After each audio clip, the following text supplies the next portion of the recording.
In this video, I want to demonstrate how to use the measure tool to measure the distances on my part and check the thickness here, where I'm a little concerned it might be too thin. So I'm in the cross-section view. Just going to look normal to this face and zoom in a bit. I'm very concerned I've made my part too thin here. So I'm going to rotate around just a little bit and zoom out. So to check it, from the Evaluate ribbon, I'm going to select the Measure option. I'm going to select this face and then this hole here. And I have several options.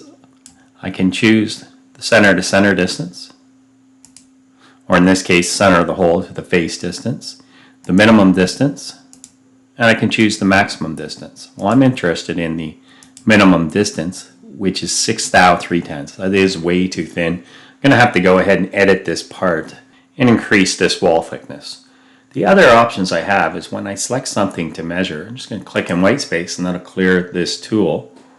I can measure from a vertex to another entity, and I get the values here as well as here. Just click in white space again and clear that.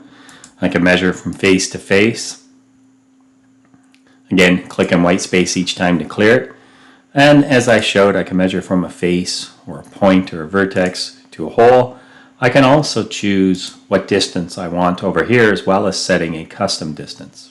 If I want to affect the units, I can come here, just move this up a bit. I can use custom settings or document settings.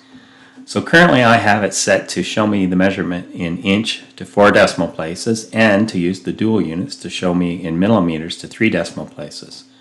And I'll just say OK. And again, we can see that. Here's our inch, here's our metric measurement. So this was a quick look at the measure tool and some of the functionality of it, and how we use it to check our part thicknesses.